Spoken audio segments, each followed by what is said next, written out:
Imagine that you are climbing a mountain. The temperature is approximately -5 degrees Celsius, getting colder minute by minute. The air lacks oxygen. It's hard to breathe. The sun is literally blinding you. Oh, and for the record, you voluntarily paid tens of thousands of dollars for this. For several years, you've been saving up for expensive equipment and one of the guides out there. But it doesn't matter anymore. You are about to conquer Everest. You are doing what just a small population in the world does. You are climbing Everest. Not far from you, there's a green boot sticking out of the snow. This means you are now at the height of 8,112 meters. So all that's left is about 350 meters more to reach the summit. Those boots belong to one desperate man who passed away trying to do what you're doing now. In recent years, the mountain has claimed the lives of more than 300 climbers, and in 2023, climbing seemed even more dangerous. In the first 6 months alone, the death record was broken. The mountain claimed 17 lives. It is said there's an unspoken rule in the mountains. No matter what happens, no one is to be rescued. But is it really necessary to follow this? If you browse through various websites offering guidance to the top of Mount Everest, the prices will shock you. You'll need a special warm suit, trackers, goggles, and even an oxygen tank. At the height of 7,000 meters, you will definitely have trouble breathing without it. Conquering Everest is a luxury, but no matter how much you pay, no one can guarantee that you'll return alive, or that at least your corpse will return, which is only proved by David Sharp's example. When David was a child, he climbed Roseberry Topping, a hill in North Yorkshire, and it set him on a lifelong passion for mountain climbing. Then came the bigger achievements, the highest peaks of the world, Kilimanjaro, Elbrus, and Cho Oyu. David first tried climbing Everest as part of an expedition in 2003. Though he didn't reach the summit, the alpinist showed incredible stamina among other trekking group members. Sharp suffered severe frostbite during the climb and even lost several fingers. But that didn't stop him from helping an exhausted Spanish climber with extra oxygen to make his way up the mountain. A year later, the climber repeated his attempt, but he didn't have the strength to go through the last 350 meters to the top. Apparently, the fact that David decided not to use an oxygen tank played a big role. Climbers love to set records, and an oxygen-free climb to the highest mountain in the world is probably the most dangerous of them all, where you can only rely on your body and endurance. With the same ideas in mind, David went on his third trek. David started his journey to the top from the base camp on May 13, 2006. Many people advised him to take oxygen tanks, but he refused. Later, several climbing groups reported seeing a tired David at various points along the route as he was descending. Yet no one knew if Sharp had reached his goal or if he had decided to turn back again before reaching the top. A day later, Sharp was spotted in a limestone cave where the owner of the green boots lies frozen to death. Some members of the group recall that Sharp sat with his arms around his knees, as if he wasn't feeling well, but no one stayed with him to help him down the rest of the way. Other climbers have also paid a lot of money to feel the same adrenaline rush and endure the journey, so you shouldn't expect someone to share oxygen with you, as David did with the Spanish climber.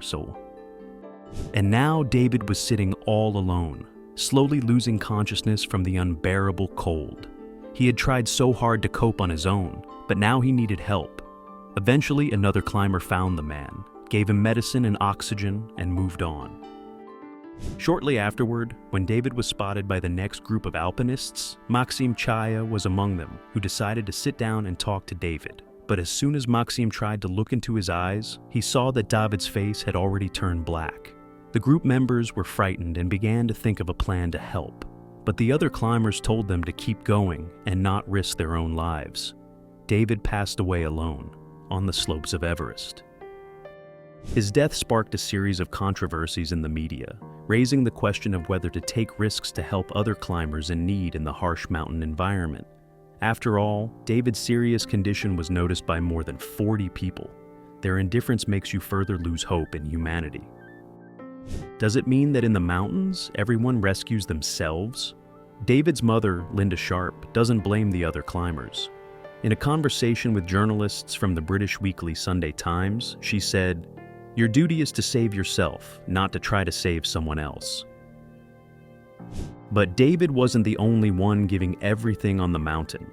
Let's say you've been going for a long time towards some unattainable dream of yours. For example, to conquer Lhotse, the fourth highest mountain in the world. And now, you are at the top of it and have reached it even without additional oxygen. What's next? Well, for example, you can become a guide for other climbers, just like Scott Fisher. He founded the iconic travel company Mountain Madness and helped other climbers achieve the same success as he did. However, everything didn't go exactly according to Fisher's plan. He faced a number of problems during the ascent. Some members of his group got sick and weakened, so he helped them return to the camps and climb back up. Because of this, Scott himself became very exhausted even before the final meters. In the end, the team arrived at the top of Everest at almost 4 p.m. on May 10th, which is almost 2 hours later than the strict deadline for a safe descent. By that time, Fisher was extremely tired, feeling sick, and most likely experiencing altitude sickness. It occurs when the tissues and organs of the body don't receive enough oxygen due to the decrease in atmospheric pressure at high altitudes. In this state, a person experiences headaches, dizziness, confusion, and weakness, so they need rest and help. If you don't go down in time, you can develop pulmonary or brain edema, which almost always leads to death in extreme conditions. Scott couldn't afford to let that happen. As a responsible guide, he had to get his group back safely. However, the situation only got worse. Shortly after the two teams began their descent, a heavy snowstorm hit the mountain, preventing the climbers from reaching the nearest shelter. Fisher was already struggling and instructed his assistants to rescue the team and descend to camp without him. He didn't want to delay anyone because they had to act quickly, and the weather was getting worse.